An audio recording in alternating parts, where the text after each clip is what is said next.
네, 이제 저희 신세기 드림 클래스를 시작하도록 하겠습니다. 2021 세기 고객 감사제 신세기 드림 클래스에 오신 여러분 환영합니다. 저는 이번 드림 클래스에서 작가분과 함께 클래스를 진행할 세계 PNC 마컴 팀장 이태원 차장이라고 합니다. 반갑습니다.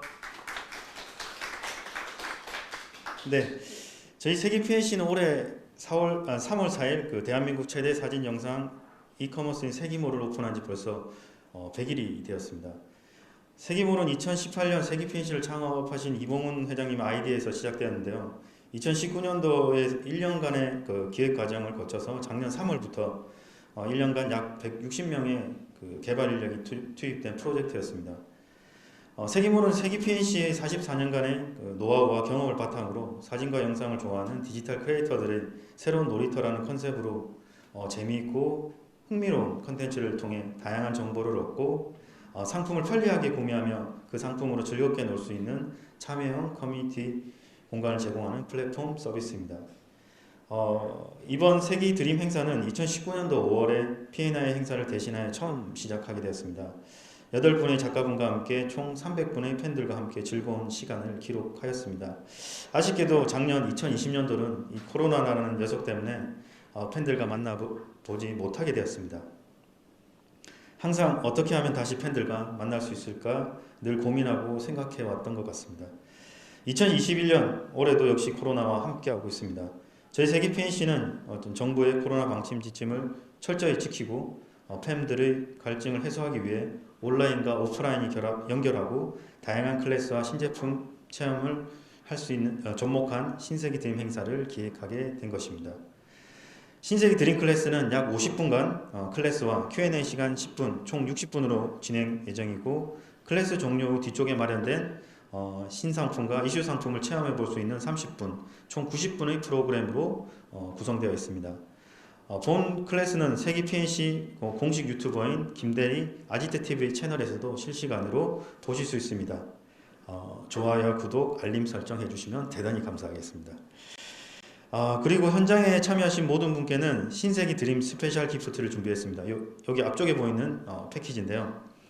저희 스텝이 입고 있는 한정판 챔피언 세기 드림 티셔츠와 요즘 핫한 구하기 힘들다고 하는 하만의 흑백 일회용 카메라 한 대가 들어 있습니다.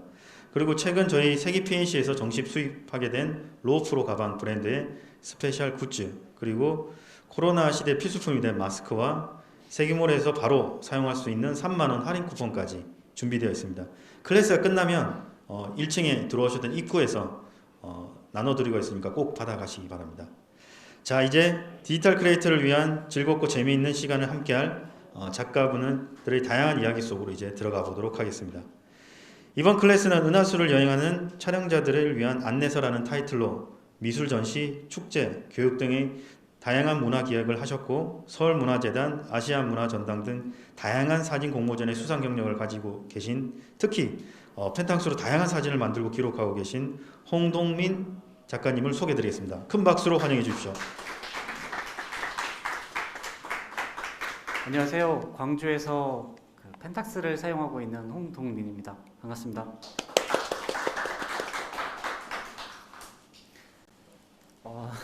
사실 좀 떨리는데 제 아침에 두드러기가 나서 그 약을 먹고 왔거든요. 약 성분에 좀 많이 졸린 성분이 있어서 좀 감안해서 잘 부탁드립니다. 제가 그 제목을 은하수를 여행하는 촬영자를 위한 안내서라고 좀 길게 지었는데 제가 좋아하는 책 제목에서 따왔어요. 책이 뭐 요런 SF 코미디물인데 한 1400페이지 정도 되고 뭐 80페이지 만에 지구가 멸망해서 이제 은하수를 히치하이킹하는 뭐 이런 그 코미디가 가미된 SF 그 소설이거든요. 그래서 저 같은 경우는 은하수 촬영할 때 여기 이런 그 SF 코미디 장르물처럼 항상 즐겁고 모험을 떠나는 기분으로 촬영하고 있습니다. 그래서 뭐 이런 식의 뭐 이미지라고 보면 될까요? 그래서 일상을 탈출하면서 요런 즐거운 경험 때문에 계속 이제 나가는 것 같아요. 별을 담으면서 별이 위에서 쏟아지면서 나는 이렇게 우주적인 곳에 하나의 존재일 뿐이지만 이런 상황이 너무나 즐거운 거죠. 찬 바람을 쐬면서.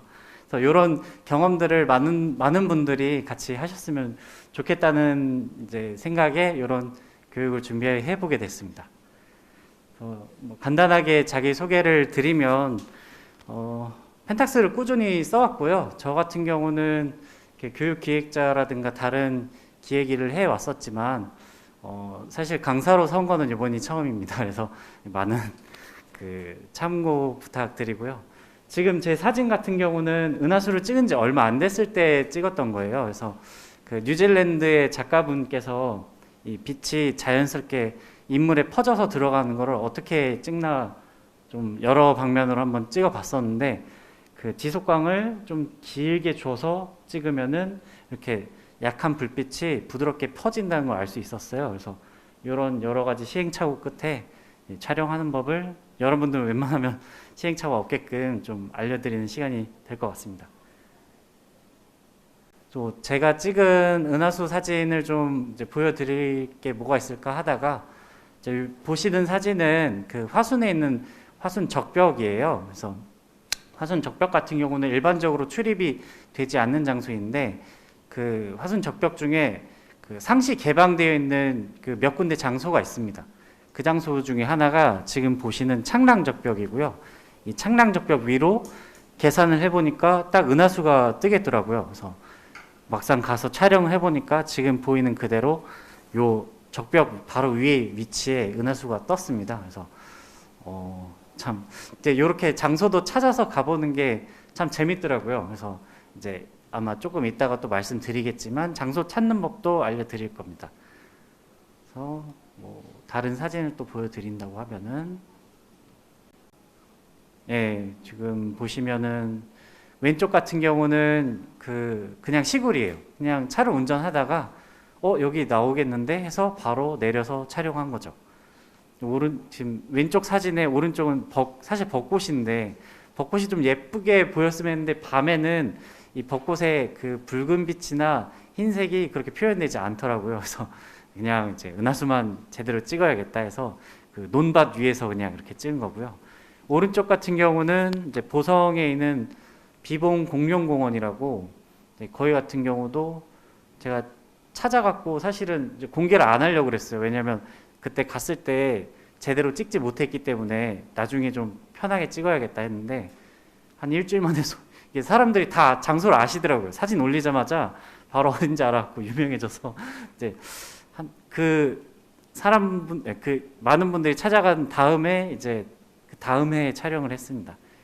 지금 보시는 사진 같은 경우는 저저번 달에 촬영한 거예요. 그래서 사람 없을 때 가서 또 이런 주라기 시대 이제 별이 있는 이런 이미지들 이런 거 상상하면서 촬영해보고 근데 이런 게 또 막상 해보면은 그 별이 떨어지는 감동의 공유를 좀 해보고 싶어서 제가 어떤 사진을 보여드릴까 하다가 이걸로 꼽아서 보여드렸습니다.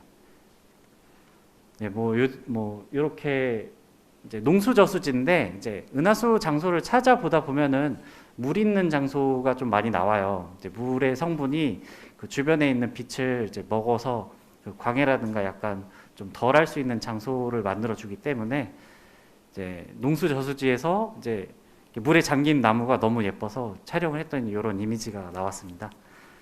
보시면은 뭐 제 사진도 그렇고 아마 다른 분들 은하수 사진도 그렇고 이 그라운드, 이 땅 주변에 저렇게 하얗게 올라오고 뭐 이렇게 불빛이 퍼지는 걸 볼 수 있는데 우리나라에서 은하수 촬영하면은 어쩔 수 없어요. 요 광해와 습기, 뭐 이제 물안개 이런 건 함께 같이 촬영하실 수밖에 없을 겁니다.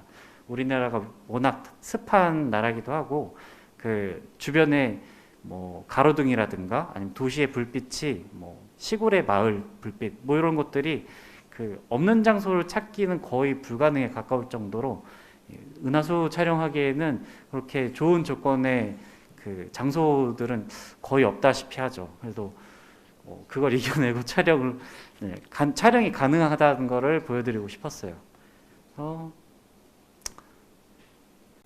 오늘 제가 소개해드릴 거는 은하수 촬영 조건 그리고 은하수를 촬영하는 방법입니다. 사실 보정하는 것까지 해서 이제 설계해드리고 싶은데 보정 같은 경우는 시간이 워낙 많이 걸리고요. 그리고 이제 지금 이제 저한테 주어진 시간이 1시간밖에 없어서 조건이랑 방법도 제가 계획한 거는 한 2-3시간 정도 됐었는데 좀 다이제스트로 압축해서 설명을 드리다 보니까 어떤 부분은 좀 축약해서 그냥 넘어가는 경우도 있을 거예요. 그래서 혹시나 이제 궁금하신 거 있으면 이따 Q&A 시간 때 다시 물어봐 주시면 될 것 같습니다. 최대한 이제 압축시켜서 잘 설명해 보겠습니다. 아까 설명을 이거 빠뜨린 게 있는데 여기 촬영 조건과 방법 이렇게 두 가지로 나눠 놨는데 제가 볼 때 중요도로 보면은 조건이 한 80% 정도 중요해요. 그리고 방법이 20%라고 봅니다. 그 이유는 촬영 조건은 우리가 촬영 나가기 전에 은하수가 떠 있을지를 확인을 해야 되고 은하수가 촬영이 가능한지도 확인해야 되고 그 장소도 촬영이 가능한지도 알아야 되고 날씨도 정확한지 알아야 되거든요. 사실 촬영의 조건은 여러 가지가 있는데 이거를 다 충족시키고 모두 확인한 다음에 출발하는 걸 추천드리고요. 이제 막상 출발했는데도 현장 상황이 좋지 않은 경우도 있습니다. 근데 어쨌든 내가 촬영을 하려면 이 조건이 마무리가 되어야 가능하겠죠. 괜찮습니다. 예, 해갖고 그 은하수 촬영 방법 같은 경우는 이제 거의 그 공식 같은 게 있어서 거기에 맞춰서 촬영을 하면 될 것 같아요. 그래서 일단은 조건을 설명드리면 먼저 장비가 있겠죠. 장비 같은 경우는 굉장히 당연한 말씀을 드릴 것 같아요. 뭐 카메라, 렌즈, 삼각대, 방한도구 이런 것들은 필수고요.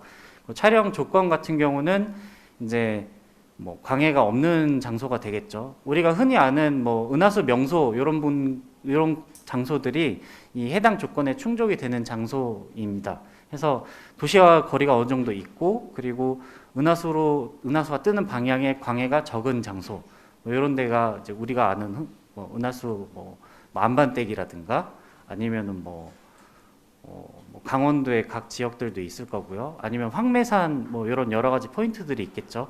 그런 것들이 이제 거의 다 여기에 해당되는 조건들입니다. 그리고 촬영 시간의 조건. 은하수 같은 경우는 2월 말부터 10월 말까지 가능하다고 보시면 될 것 같은데요. 2월 말 같은 경우는 해가 뜨기 직전에 은하수가 떠오르는 걸 볼 수 있고, 10월 말 같은 경우는 해가 이제 저물 때 이제 아주 잠깐의 시간 동안 촬영이 가능해요. 이제 나중에 설명을 드리겠지만 은하수 같은 경우는 계절별로 뜨는 방향과 그리고 떠 있는 시간이 다르기 때문에 이제 그런 걸 감안해서 촬영을 준비해야 됩니다. 이제 또 일몰일출 그 태양빛이 남아 있는 경우에는 또 별빛을 관찰하기 어렵기 때문에 그것도 감안해야 되고요. 달 같은 경우는 별빛보다 한 140배 정도 밝다고 보면 되거든요. 그래서 달이 떠 있을 때는 별빛이 관찰하기 어렵기 때문에 그것도 감안해야 됩니다. 또 마지막으로 날씨 같은 경우는 구름이 얼마나 있는 건지 그리고 미세먼지 우리 보면은 미세먼지가 짙으면 낮에도 보이지 않잖아요. 밤에는 더 보이지 않습니다. 그리고 이제 습도 위성 사진이나 미세먼지 표를 다 봤는데도 불구하고 막상 갔을 때 짙은 안개로 관찰할 불가능한 경우도 있어요.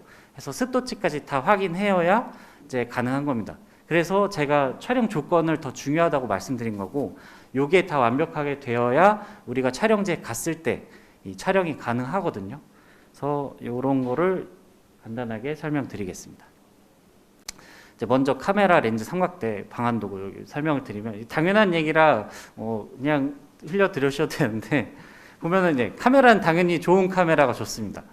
보면은 이제 풀프레임도 좋고 크롭 센서도 좋고 센서 성능이 뛰어난 카메라 요즘 DxO 마크라든가 포톤2 포토스라는 여러 가지 사이트가 있는데 거기 보면은 우리가 사용하는 카메라들의 능력치도 알 수 있고 그리고 쉽게 말해서 최신 카메라들이 최신 센서를 사용하고요.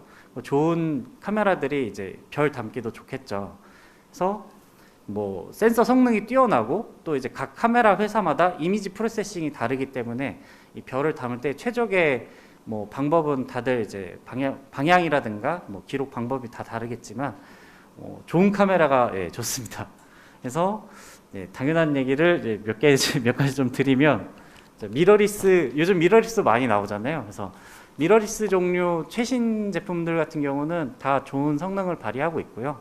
그리고 이제 저 같은 경우는 펜탁스를 사용하고 있는데, 제가 은하수 갈 때 이제 뭐 같이 가시는 분들이 뭐 니콘, 캐논, 뭐 파나소닉 유저도 있고 뭐 다양한 분들이 계시는데, 저는 항상 쓰면서 느끼는 거지만 이 펜탁스가 굉장히 좋다는 게, 이 촬영을 해보면은 안부의 뭐 색 정보 저장 능력, 뭐 예를 들어서 은하수에 있는 뭐 가스층의 그런 뭐 색을 표현하는 방법이라든가, 아니면은 안부의 그 검은색의 이 노이즈층을 뭐 검은색을 거묵게 만드는 그런 능력이라든가, 이런 게 상당히 좋아서 이 펜탁스를 계속 쓰고 있습니다.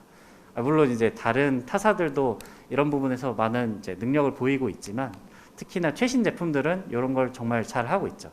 그래서 본인이 사용하는 카메라도 여러 가지 종류가 있겠지만, 당연한 얘기, 좋은 카메라가 잘 찍힙니다. 그리고 좋은 렌즈, 당연한 얘기를 또, 좋은 렌즈가 잘 나오고요. 이 조리개 값이 밝은 렌즈일수록 유리합니다. 이 조리값이 밝으면은 이제 별빛을 더 많이 담을 수 있는, 조리가 더 넓기 때문에 그래서 더 유리하고, 또 최신 렌즈 같은 경우는 해상력이 워낙 뛰어나고, 또 색수차나 뭐 구면수차나 아니면은 뭐 왜곡률이라든가 이런 게 최대한 잡혀서서 나오는데, 뭐 그런 것들이 좋으면 더 좋은 결과값을 가져올 수가 있겠죠. 그래서 뭐 제가 간단하게 이 세기 PNC에서 취급하고 있는 렌즈랑 뭐 이런 걸로 좀 잠시 보여드리려고 이렇게 준비해봤습니다. 그래서 저는 은하수 촬영만 잡아놓고 보면은 단렌즈를 좀 추천드려요. 조리개 값도 낮고, 그리고 이제 수차율이라든가 이 단렌즈 특유의 그 해상력, 표현력 이런 것들이 굉장히 좋기 때문에 은하수 하나만 놓고 보면은 단렌즈를 좀 추천드리고요. 보시면은 20mm 근처 화각대로 렌즈군이 구성되어 있죠. 이제 해외 작가분들이나 이런 분들 보시면은 그 20mm 근처로 이제 많이들 촬영하시고요. 저도 20mm로 촬영하고 있습니다. 그래서 뭐 이런 것들을 볼 수 있고, 이 크롭 센서 추천으로, 크롭 센서 추천으로 이제 뭐 16mm 단렌즈도 있고, 1835 1.8 렌즈 요게 있는데, 요건 저도 쓰고 있습니다. 그래서 제 크롭 바디에 같이 사용하고 있는데 굉장히 좋아요. 그리고 이제 보시면은 줌 렌즈 1424 요런 렌즈도 저랑 이제 같이 촬영하신 분 사용하는데 상당히 좋은 능력을 발휘하더라고요. 그래서 줌 렌즈도 뭐 단렌즈 못지않게 능력을 발휘할 수 있는 렌즈들이 있으니까 이런 거 감안해서 사용하시면 될 것 같고요. 펜탁스 같은 경우는 뭐 이제 1535 이 줌 렌즈 선택지밖에 없다고 생각을 하는데, 이제 앞으로 이제 21mm 리밋 렌즈가 나온다고 하니까 기대하고 있습니다. 하고 이제 크롭 센서 같은 경우는 1118 요 렌즈가 굉장히 좋다고 제가 말로만 들어서 아직 사용해 보지 못했는데, 아주 좋은 성능을 발휘한다고 들었습니다. 그리고 삼각대 같은 경우는 이거 꼭 말씀드리고 싶었던 내용이에요. 삼각대는 뭐 가볍게 뭐 트래블러형도 사용하시고, 아무래도 가격이라는 비중을 좀 낮춰서 잡으신 분들 많은데, 삼각대는 꼭 튼튼한 거 사용하셔야 됩니다. 그 은하수 촬영뿐만 아니라 일출일몰 같은 경우 뭐 촬영하다가 바람 불어서 넘어지면은 삼각대보다 더 많은 비용의 수리비를 만들기 때문에 꼭 단단하고 중요한 그 신뢰감이 있는 삼각대를 사용하시는 걸 추천드리고요. 트래블러 삼각대를 이제 뭐 여의치 않게 사용한다 하시면은 뭐 등산이라든가 아니면은 그런 다양한 상황에서 뭐 사용하신다고 하면은 좀 아무래도 트래블러 중에서는 좀 고가의 좀 좋은 걸로 사용하시는 걸 추천드립니다. 그래서 제가 쓰는 게 이제 05 시리즈거든요. 이게 이제 센터 칼럼을 올리지 않고 140cm 나의 가슴 높이까지 올라오기 때문에 사용하고 있고요. 물론 이제 단단하고 신뢰성이 좋아서 사용합니다. 그리고 뭐 지조 쪽으로 이제 말씀을 드리면은 여기 설명이 있죠. 그래서 제 기준으로는 한 140cm면 딱 맞고요. 이제 제가 키가 77 정도 되는데 뭐 자기 키에 맞춰서 어느 정도 높이에 맞는 걸 사용하시는 걸 좀 추천을 드려요. 하고 이제 G 쪽으로 말씀드리면은 뭐 5번 시리즈를 좀 말씀드리고 싶어요. 이 센터 칼럼이 올라오면 그거 자체가 좀 흔들림이 있기 때문에 센터 칼럼 없이 좀 많이 올라오는 삼각대를 추천드립니다. 예, 그리고 마지막으로 이제 방한 도구인데, 예, 여름 밤에도 추워요. 이 산은 항상 춥고 바다도 항상 춥고 이 습기, 뭐 바람 이런 거 노출이 되기 때문에 저는 항상 차에 패딩과 바람막이가 있습니다. 사계절 내내 있어요. 뭐 장갑도 있고요. 핫팩도 항상 있습니다. 이게 여름 밤이라고 방심하면은 네, 감기를 걸리기 십상이기 때문에 항상 네, 단단하게 챙기시는 걸 추천드리고요. 이제 나머지는 뭐 있으면 좋은 것들, 뭐 없어도 가능한 거, 뭐 간단하게 보면은 이제 밤에 어디 다니려면 뭐 랜턴 있는 게 좋겠죠. 그리고 이제 아까 말씀드렸지만 우리나라는 거의 항상 습하기 때문에 이렇게 렌즈 열선이거든요. 이제 요게 있으면 좀 더 촬영하기 편합니다. 없으시면은 뭐 중간중간 이렇게 좀 닦으면서 촬영도 가능해요. 근데 좀 편하게 하시려면 요게 있는 게 좋고요. 그 세 번째 거는 저도 있는 건데 적외선 리모컨이거든요. 이게 적외선 트리거라고 하나요? 그냥 이렇게 누르면은 바로 이제 찍히는 건데 가격도 저렴하고 그 추울 때 제가 이렇게 주머니에 손 넣고 있다가 빼서 누를 때 좀 이제 귀찮더라고요. 그래서 이런 게 있으면은 좀 편리합니다. 그리고 네 번째 있는 거는 이제 인터벌 촬영이 가능한 인터벌 기계인데 저는 펜탁스를 꾸준히 써와서 기능이 다 모든 카메라에 들어있는 줄 알았더니 없는 카메라도 있더라고요. 이 인터벌 촬영 기능이 없는 카메라는 이렇게 인터벌 이 기기를 사서 사용하셔야 돼요. 하고 이제 보통 저희가 은하수 촬영하면 한 자리에서 30분 이상, 뭐 1시간, 뭐 2시간 이렇게 촬영하니까 무릎이 아프신 분은 의자 같은 거 챙겨주시면 좋고 여기 보시면은 객검인데 이 객검 같은 경우는 제가 다른 강의를 보다가 그분이 이제 야생 들개라든가 아니면 주변에 이제 개들이 짖는 경우가 많아서 하나 던져주면 조용해지더라라는 팁을 들었습니다. 그래서 저도 한번 넣어봤고요. 그 다음에 있는 거는 달 조명인데 제가 은하수 촬영할 때 이 달 조명을 활용해서 연출 같은 걸 해요. 이따가 또 보여드리겠지만 예, 오늘 그 질문 잘 해주시면 제가 드리려고 준비해 왔습니다. 네, 그리고 이제 보조 배터리 같은 경우는 카메라의 그 연장 보조 배터리가 될 수도 있고 그리고 이제 장시간 촬영을 하면 심심하니까 핸드폰도 해야 되고 그래서 꼭 챙겨주시는 게 좋은 것 같아요. 그래서 이런 것들은 뭐 없어도 되고 있으면 좋고 이런 것들입니다. 그래서 방한 도구는 필수로 가져가시는 게 좋아요. 예. 그리고 여기서부터 정말 중요하다고 보는 거예요. 이제 도시와의 거리, 뭐 광해, 뭐 이런 걸 좀 설명을 좀 드릴 건데요. 이 지금 전 세계 지도인데 이제 우리나라 있는 쪽 보면은 좀 밝은 데를 볼 수 있죠. 이걸 좀 확대를 해보면은 네, 지금 보시는 게 라이트 폴루션 맵이라고 광해를 볼 수 있는 사이트예요. 그래서 요거를 들어가면 우리나라 뭐 뿐만 아니라 전 세계 광해를 볼 수 있는데 우리나라는 교통도 잘 돼 있고 치안도 좋을 뿐더러 뭐 정말 좁은 장소에 많은 인구가 살기 때문에 엄청나게 밝습니다. 이 엄청나게 밝은 와중에 우리가 은하수를 찍을 수 있는 데는 이제 지금 사진으로 봐도 이제 감이 오시죠? 이 강원도 지역이라든가 지리산이 있는 쪽, 그쪽 외에는 이제 거의 다 밝아서 노랗고 빨갛고, 예. 그래서 제가 지금 간단하게 그 장소 찾는 걸 보여드리려고 준비를 해봤는데요. 이렇게 라이트 폴루션 맵을 한쪽에 놓고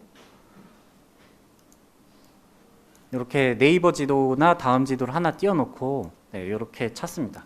간단하게 뭐 지리산 같은 데를 한번 가볼까요?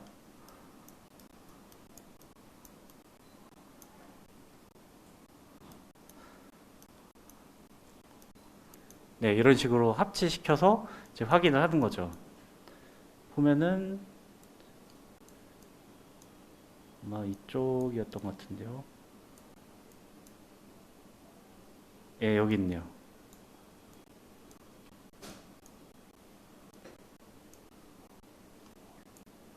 예, 지금 보이시는 게 그 지리산 갑자기 생각이 안 나네.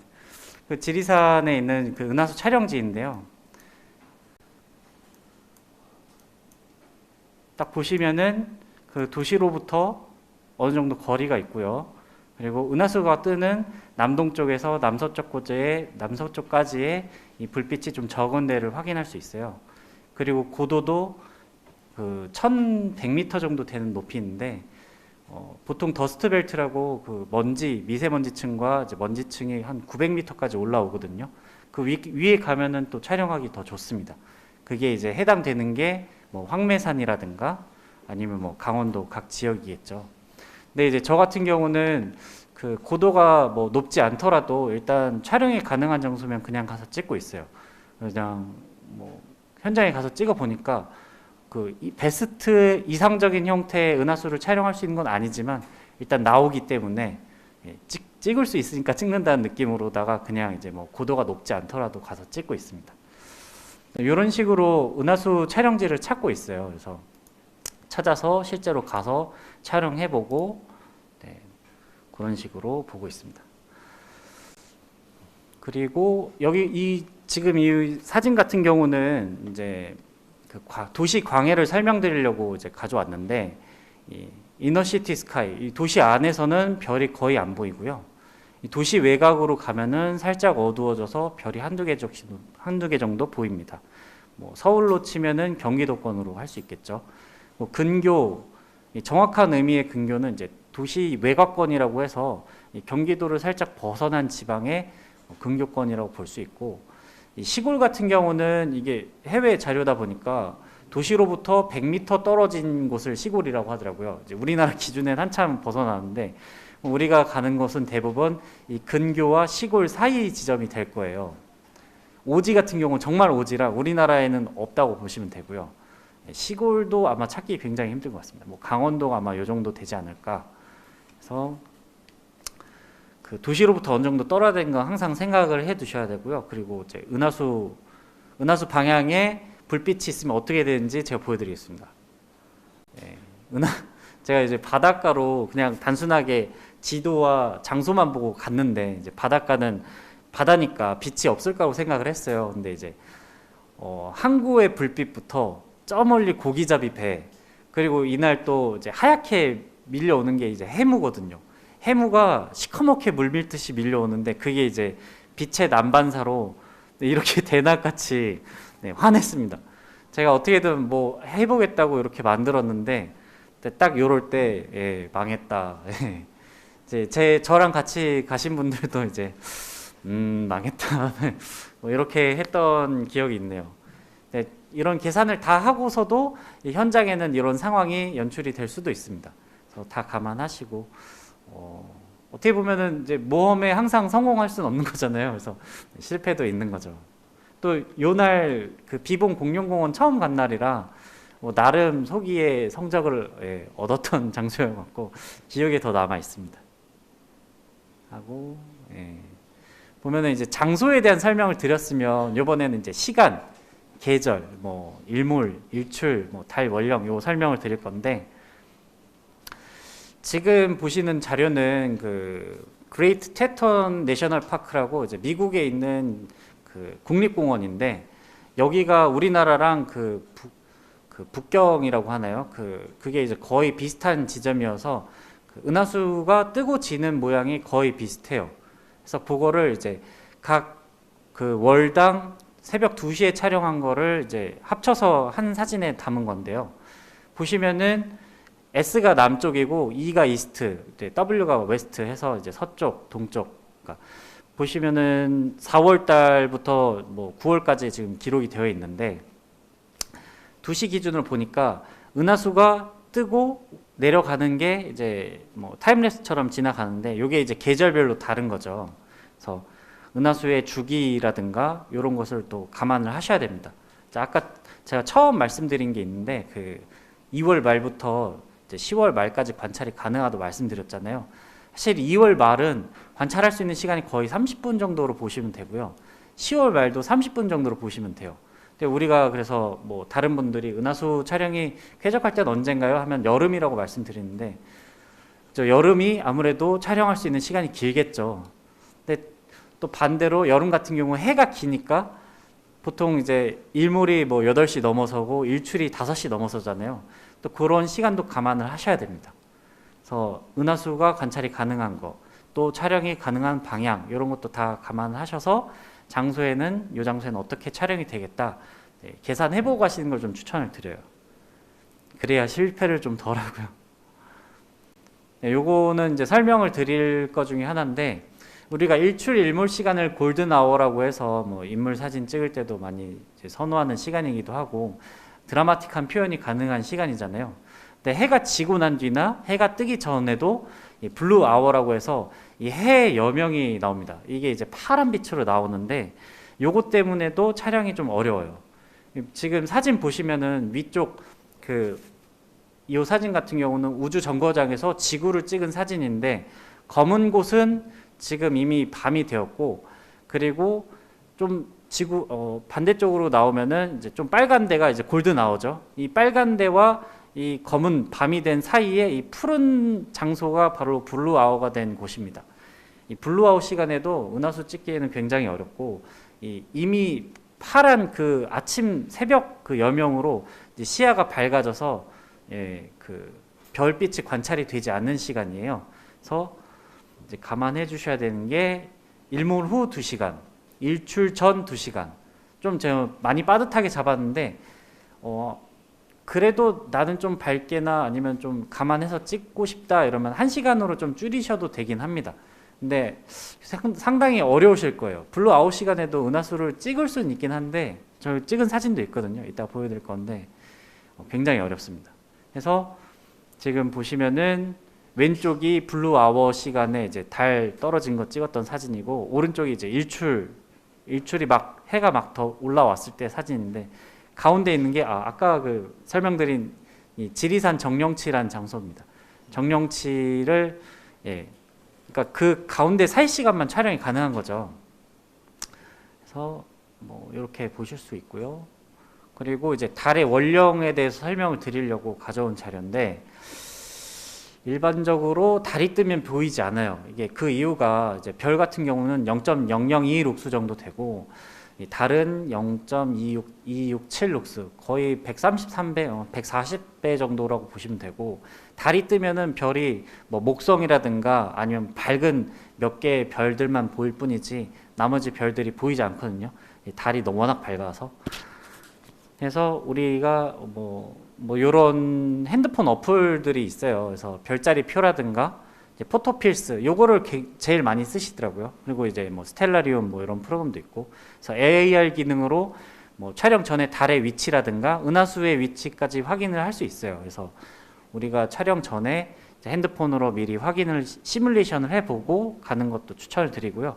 정확하게 또 보는 방법이 있습니다. 보면은 한국천문연구원에서 이렇게 그 일출 일몰, 월출 월몰을 이제 지원을 해주고 있어요. 보면은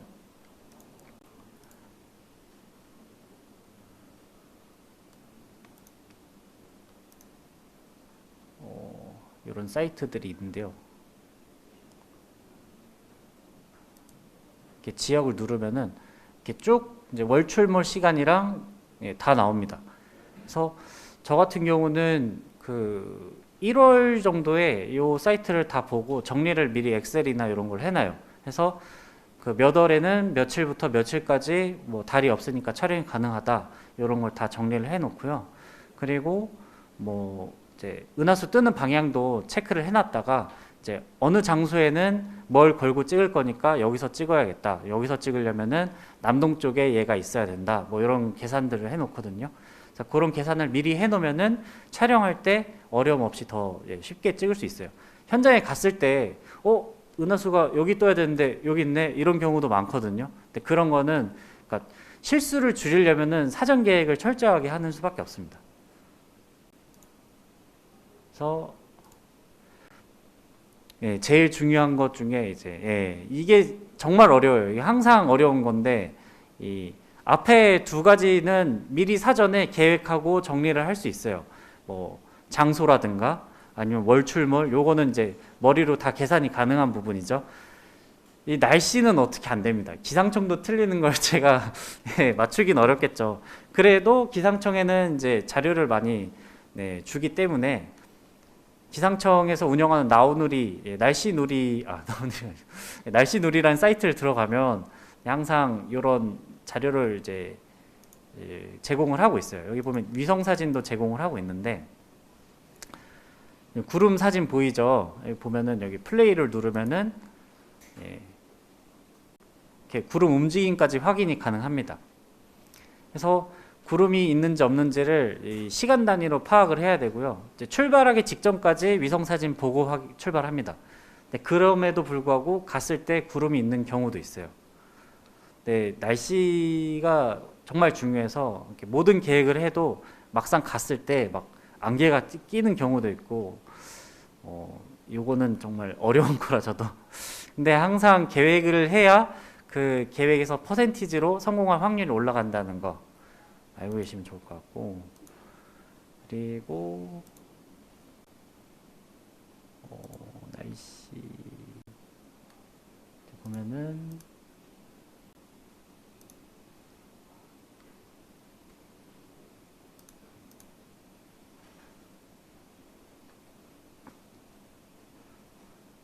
요거를 좀 설명드리고 싶었는데, 이제 뭐 특정 위치를 이제 검색을 하면 날씨 예보에서 습도치도 이제 예보를 해줘요. 이제 풍향이라든가 이런 것도 예보를 해주는데, 이 습도치 같은 경우는 이제 85% 미만이 좋습니다. 85% 이상이 되면은 안개라든가 방무라고 해서 그 얕게 구름이 깔릴 확률이 좀 있어요. 네, 이제 뭐 미세먼지보다는 아무래도 습도가 좀 더 이제 약하긴 한데, 그래도 요런 것도 다 확인을 하셔야 됩니다. 요 방목 낀 은하수 사진도 있는데 이따 보여드릴게요. 그래서 뭐 요거 에어코리아 계속 이제 기상청 사이트를 들어가는데, 에어코리아 같은 경우도 이제 그 미세먼지 농도에 대한 데이터를 이제 제공하고 있습니다. 에어코리아 들어가면 이렇게 실시간으로 이제 그 미세먼지 예보를 해주거든요. 그래서 파란색이면은 아주 이상적인 공기질이고, 초록색은 이제 좀 보통, 노란색은 좀 짙은, 빨간색은 아주 시커먼, 이런 식으로 이제 예보를 미리 해줍니다. 그래서 최근에는 이제 황사철 때, 그 은하수 시즌인데 황사가 껴서 촬영이 가능하지 않은가를 이제 미리 확인하고 출발할 수 있었죠. 이런 것도 확인해 주는 게 좋습니다. 팁을 드리면, 미세먼지 같은 경우는 아까 말씀드린 일정 고도 이상 올라가면은 좀 더 쉽게 촬영이 가능해요. 그래서 황매산이라든가 뭐 강원도 같은 경우는 좀 영향을 덜 받을 수 있습니다. 영향을 아예 안 받는 건 아니고요. 덜 받을 수 있어요. 그런 것도 참고하시면 좋을 것 같습니다. 아까 말씀드린 습도치를 설명드리려고 이제 가져온 자료고요. 제가 또 습도 100%대 갔던 이제 사진을 보여드릴게요. 지금 안개랑 같이 찍힌 거거든요. 근데 이런 상황이 자주 있진 않아요. 굉장히 우연으로 찍힌 거고, 저는 좋아하는데 제 주변 분들은 은하수가 제대로 안 나와서 싫어하시더라고요. 근데 습기랑 은하수랑 같이 찍히는 경우도 있으니까 막상 현장에 갔을 때 안 나오겠다 하고 포기하기보다는 일단 펼쳐서 찍어보고 확인해 보시는 걸 추천드립니다. LCD로도 확인이 안 될 수 있어요. 컴퓨터로 옮겨야 확인이 가능할 수도 있습니다. 그래도 이제 멀리까지 왔으면은 꼭 이제 칼을 뽑았으면 무라도 써는 마음으로다가 이제 하시는 걸 좀 추천을 드리고요. 촬영에 대한 얘기를 여기까지가 80% 중요하다고 했던 그 이제 조건들이었고, 지금부터 20% 촬영 방법인데, 촬영 방법은 사실상 정해져 있어요. 이렇게 말씀하신 분들이 워낙 많아서 뭐 촬영값 어떻게 해야 된다 뭐 이렇게 하는 게 있는데, 보통 해외에서는 요 공식이 있어서 공식대로만 하면은 그 무리 없이 바로 촬영이 가능하거든요. 요거를 좀 설명드리려고 자료를 좀 정리해봤습니다. 설명드리기 앞서 이제 촬영하는 모습을 좀 담은 게 뭐가 있을까 했는데, 저랑 같이 은하수 촬영하시는 분들 사진이에요. 그래서 이제 그 왼쪽에 알파 옷을 입으신 분은 이제 니콘 유저분이시고요. 그래서 오른쪽에 이제 계신 분은 캐논 유저. 제 뒤에 이게 소니 유저분도 계셨고요. 이제 네, 이렇게 이제 3사 대통합에 제가 이제 살짝 껴서 촬영을 하고 있습니다. 네. 그래서 뭐 보시면은 다리 아프신 분들 아까 설명했던 것처럼 의자 이렇게 앉아서 찍으면 좀 더 편하고 이제 뭐 이렇게 찍을 수도 있는 거고요. 근데 여기 같은 경우는 군산에 있는 하재항이라는 장소인데 하재항 같은 경우는 뭐 철거한다는 얘기가 계속 나오고 있어서 기회가 되면 한번 촬영 가신 것도 좋은 것 같아요. 워낙 좋은 장소고 참고로 모기가 엄청 많으니까요. 예, 모기 기피제를 엄청 많이 바르셔야 됩니다. 예, 제가 찍었던 장소 중에 모기가 제일 많은 장소예요. 예. 하고 보시면 이제 가장 먼저 설명드릴 거. 저는 요걸 제일 많이 실수했어요. 은하수 처음 찍을 때 별 점상 맞추는 법을 잘 몰라서 다들 이제 그냥 뭐 무한대 놓고 살짝 옮겨봐 뭐 이런 식으로 말씀해 주시는데 요거는 이제 그 수동 같은 경우는 표시가 돼 있어서 찾기 굉장히 쉽거든요. 근데 자동 같은 경우는 이제 예, 밝은 대낮에 맞추는 게 제일 좋습니다.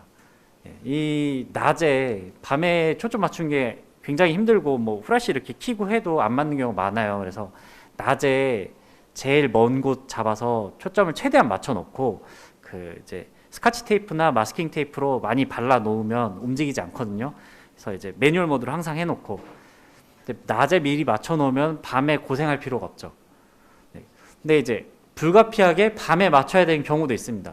나는 다 맞춰 놨는데 같이 오신 분이 못 맞췄을 때 제가 맞춰준 경우도 있어서 요럴 때는 어떻게 하냐면은 그 라이브 뷰로 이제 만든 다음에 이제 디지털 10배 이상 줌을 해서 맞춥니다.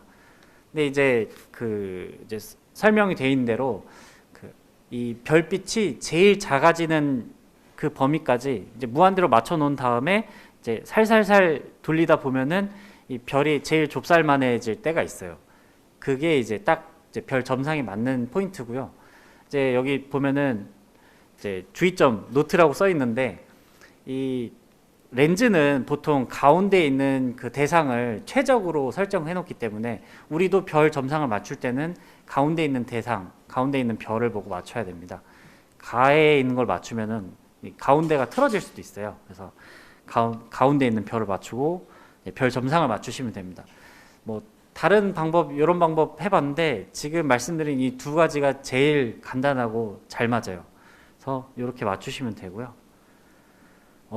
요거를 제일 많이 헷갈려 하세요. 보면은 셔터 스피드, 조리개, 감도 어떤 값으로 촬영을 해야 될 것인가. 요거는 이제 렌즈가 거의 정해준다고 보면 되고요. 이제 설명을 드리도록 제가 자료를 가져왔는데요. 은하수를 촬영할 때 뭐 각 그 화각마다 연출하는 뭐 이제 느낌이 있고 어떤 그 뭐 범위가 좀 있을 텐데 보통 별 사진, 은하수 사진을 찍으면 별이 계속 움직이고 있어요. 정확하게는 별이 움직이는 게 아니라 지구가 자전을 하고 있죠. 이 지구 자전을 하고 있는데 이 화각의 범위에 따라 별이 움직이는 길이가 다릅니다. 그러니까 넓게 잡으면 저기 멀리 있는 사람이 5m 움직이는 거를 이제 넓은 화각으로 잡으면 거의 티가 안 나겠지만 망원으로 잡으면 어마어마하게 차이가 나잖아요. 이제 그런 원리로 이 14mm로 잡으면은 별이 움직이는 그게 티가 잘 안 나고요. 이제 점점 해서 뭐 55mm, 뭐 50mm, 100mm 이렇게 잡으면은 뭐 1초나 2초만 찍어도 별이 굉장히 많이 움직이거든요. 근데 그 별이 이동하는 거를 계산해서 이 별 점상, 별이 점으로 보이는 게 최적으로 되는 시간에 대한 공식들이 있습니다. 이제 이런 거를 이제 뭐 300룰, 500룰 뭐 이런 식으로 얘기를 하는데 네, 일단은 제가 시간을 오버했을 때 이미지가 어떻게 되는지 이제 이미지 움직이는 이미지거든요. 지금 보면은 장노출을 하면 할수록 이제 별이 움직이는 걸 보실 수 있죠. 네, 지금 120초 하면은 엄청 많이 움직이고, 근데 많이 움직인 만큼 별빛을 더 많이 받아들여서 색이 진해지고 어떻게 보면은 표현을 더 할 수 있는 건데 또 이제 그러면은 형태가 많이 무너져서 우리가 생각하는 은하수의 형태가 아니게 되죠. 그래서 별 점상을 유지하면서 우리가 표현할 수 있는 사진을 만들려면은 이 500룰이나 300룰을 이제 맞춰서 촬영을 해야 됩니다. 근데 요거 같은 경우는 공식도 굉장히 간단해요. 그래서 이제 500룰 같은 경우는 24mm 기준으로 이제 24를 그냥 나누면 됩니다. 근사치로 20초로 제가 잡았는데, 그러니까 500룰 나누기 24mm, 뭐 500룰 나누기 20mm 이런 식으로 본인이 쓰는 화각을 나누면은 내가 촬영하는 그 촬영 그 노출 시간, 그 셔터 스피드가 나옵니다. 500룰 같은 경우는 이제 별빛이 살짝 흘러요. 근데 흘러도 이제 상관하지 않고 뭐 가스의 움직임이나 아니면은 어떤 색을 촬영하고 싶을 때 사용하시면 좋을 것 같고요. 보통은 요걸 추천드립니다. 300룰. 24mm 기준으로는 12초 정도 되겠죠. 이제 근사치로 해서 정확한 수치는 아닙니다. 그래서 정말 그 뭐 고화소 카메라로 확대를 최대한 했을 때 아주 살짝 흘러져 있어요. 그 정도의 이제 기준이고, 대체로 이걸로 많이 촬영하시고요. 또 나는 뭐 정확한 별 점상을 원한다 이러면 200룰로 찍으면은 정확한 별 점상이 되는데요. 셔터 스피드가 굉장히 짧아져서 내가 원하는 그 은하수의 표현이 어려울 수 있어요. 그래도 뭐 본인 카메라의 성능을 믿고 뭐 렌즈의 성능을 믿으면은 이렇게 촬영할 수도 있죠. 그래서 이제 정리를 제가 이렇게 표를 해봤는데, 이렇게 공식에 넣어서 이제 촬영을 하면 돼요. 이제 한 가지 주의점이, 크롭 센서 바디를 사용하시면 이 센서의 이 크롭 비를 계산을 해서 이제 계산을 해야 정확한 수치가 나옵니다. 캐논과 뭐 니콘, 소니, 펜탁스의 크롭 비가 좀 다르기 때문에 요거에 이제 감안해서 계산해서 촬영하시면 될 것 같아요. 이렇게 노출 셔터 스피드가 이제 확정이 됐으면 다음은 이제 조리개죠.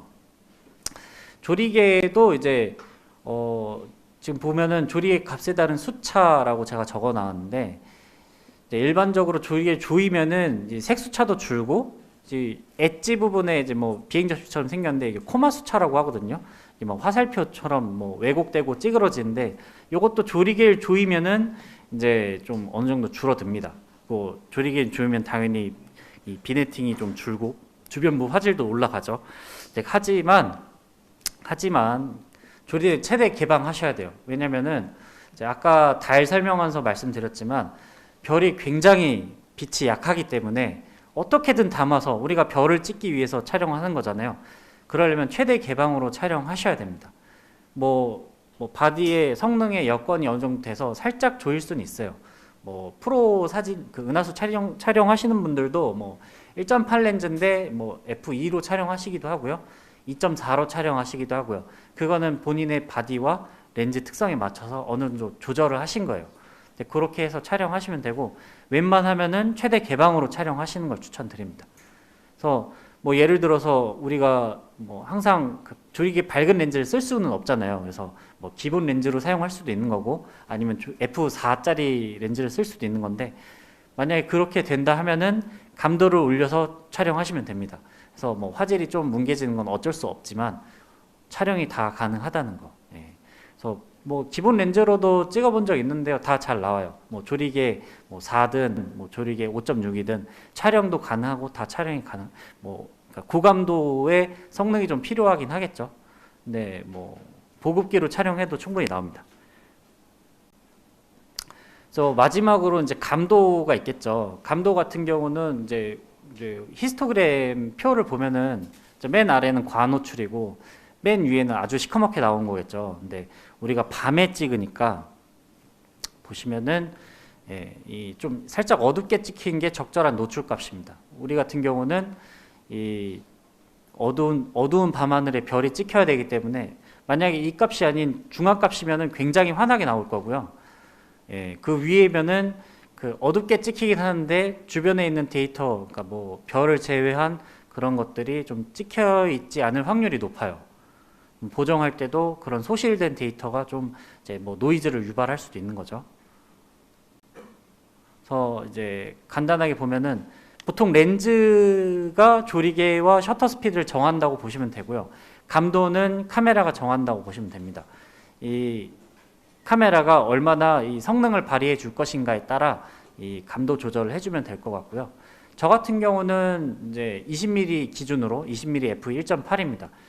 해서 3600, 그 ISO를 3600 정도로 잡아놓고 촬영을 하는데, 촬영했다가 뭐 좀 그 어둡게 나온다 이러면은 이제 감도 올려주고, 좀 너무 밝다 이러면 감도를 내릴 수도 있는데요.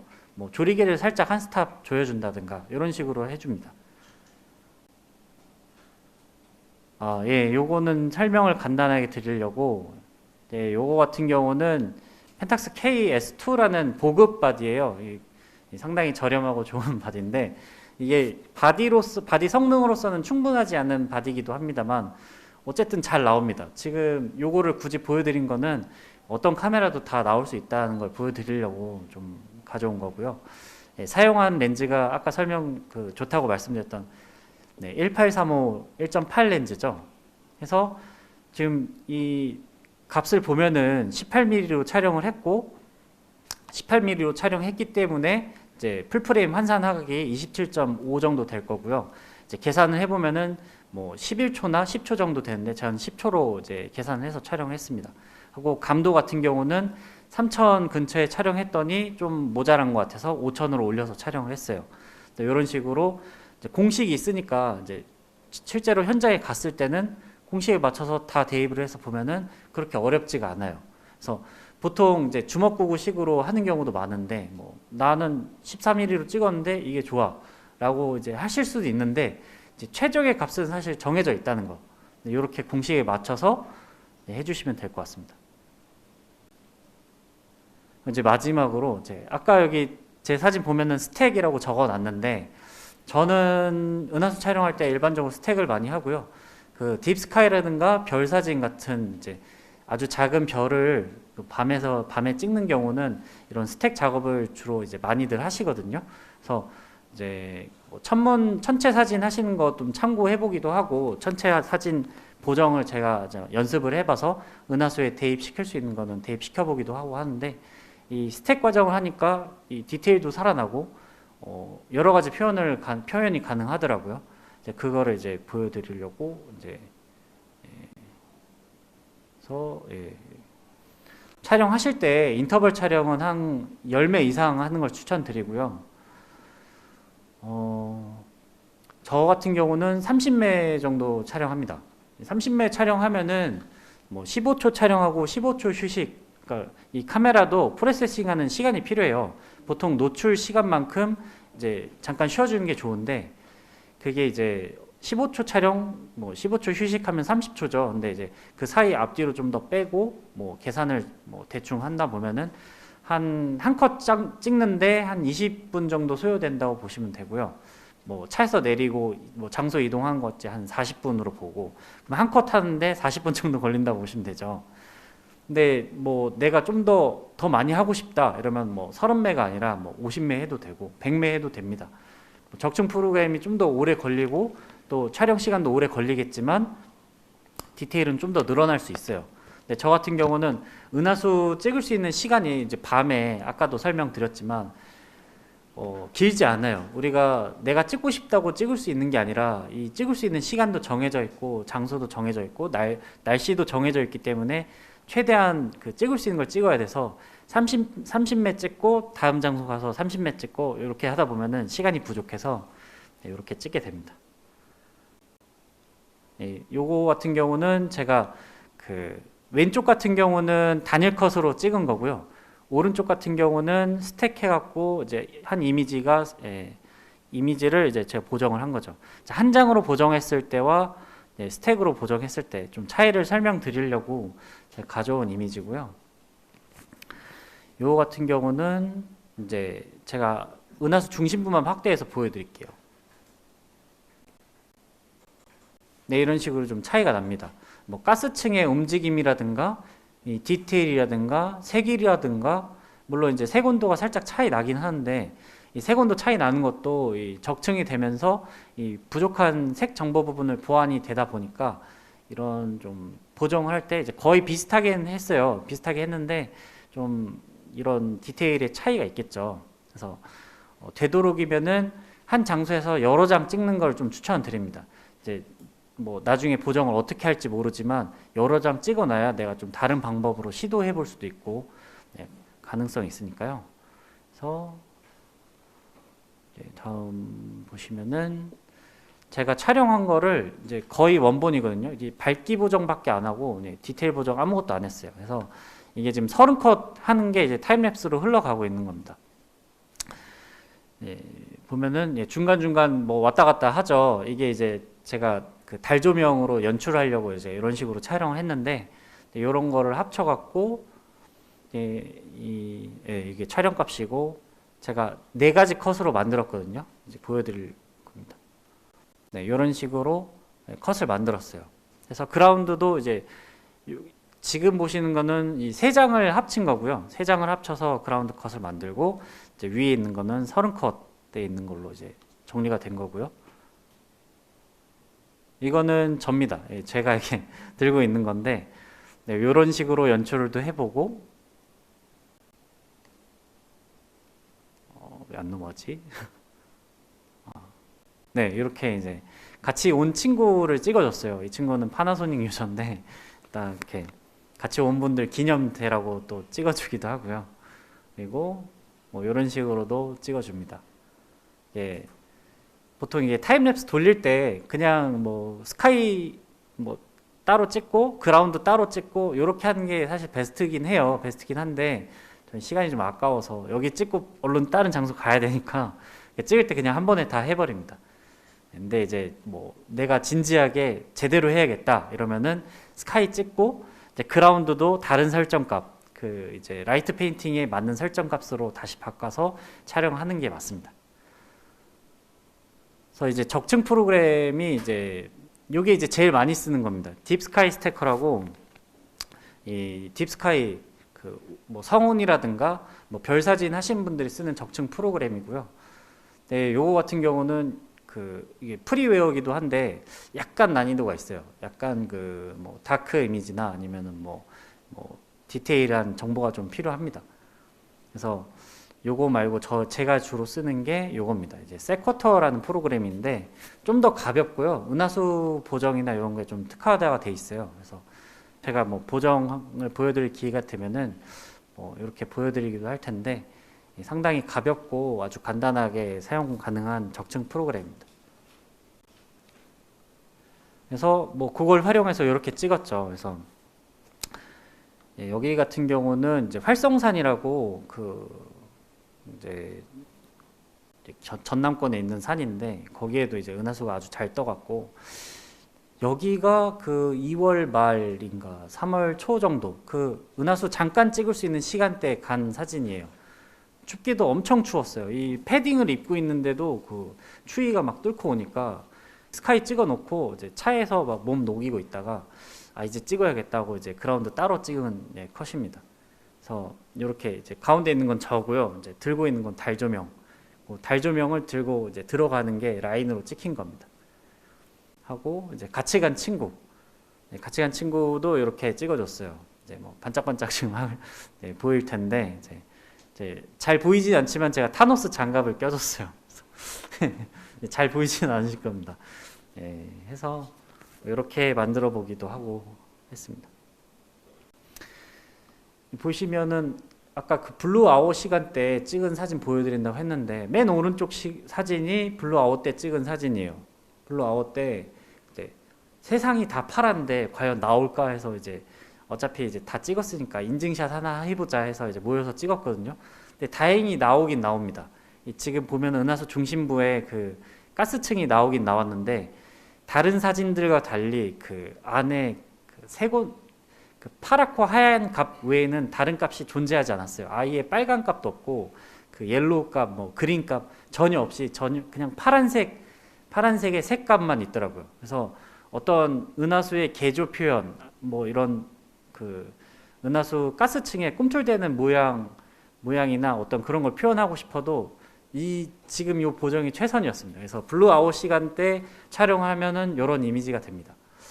근데 뭐 저는 나름 뭐 나쁘지 않다고 봤는데 이게 좀 뭐 가운데 이미지 같은 경우는 제가 좀 욕심을 내서 우리나라 한국적인 거랑 은하수 담을 수 있는 게 뭐가 있을까 좀 보다가 뭐 성곽도 있지만 남들 안 찍은 거를 찍고 싶은 항상 그런 욕심이 있거든요. 장소도 그렇지 않은 장소를 좀 찾아가는 편이고요.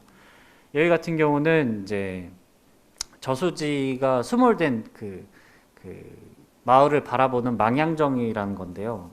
이제 농수 저수지나 아니면 일반적인 저수지 가면은 거기 마을 사람들이 추억을 할 수 있게끔 만들어 놓은 장소가 있어요. 그래서 거기 갔더니 밤에 너무 빛도 없고 너무 좋아서 여기서 찍어야겠다 해서 찍은 장소입니다. 그래서 지금 들고 있는 거는 저고요. 제가 달 조명 똑같이 들고 있고 이 망향정 위에 있는 그 은하수를 좀 표현하고 싶었습니다. 그리고 왼쪽 같은 경우는 이제 백바위 해수욕장이라는 장소인데 여기 같은 경우는 이제 그 뻘과 모래가 공존하는 장소예요. 굉장히 특이한 장소인데 여기는 가서 실망하실 수도 있어요. 여기 광해가 장난 아닙니다. 여기는 그 해변에 그 가로등, 뭐 차박하는 차들, 저기 멀리 뭐 등대, 뭐 고기잡이. 근데 이제 저는 여기를 오려고 한 게 아니라 여기 주변에 다른 장소 갔다가 뭐 시간 아까우니까 온 김에 한번 가볼까 해서 갔는데 마침 그날 좋았어요. 그날 뭐 가로등이 꺼져 있는 건 아니었지만 차는 적은 편이었고요. 그리고 등대도 약간 뭐 불빛 방향이 좀 달랐던 것 같아요. 그래서 이제 찍은 사진입니다. 그리고 이제 보시면은 여기 그 왼쪽 사진 왼쪽 보면은 이제 굉장히 밝은 걸 볼 수 있는데 이게 목성이고요. 이제 위쪽 보면은 이제 그 알테어라고 견우성이거든요. 파란색으로 빛나는. 그래서 위쪽 오른쪽으로 가면은 직녀성이 있고 뭐 그런 것들이 있습니다. 그래서 별자리 같은 거 알고 계시면은 더 재밌게 촬영하실 수 있어요. 이런 식으로 촬영하면 되고요. 마지막은 이제 다 이제 설명드린 것 같고 이거 이제 라이트 페인팅 저도 가끔 심심하면 하거든요. 그래서 그 했던 사진입니다. 그래서 여기까지 제가 설명을 드릴 수 있을 것 같고요.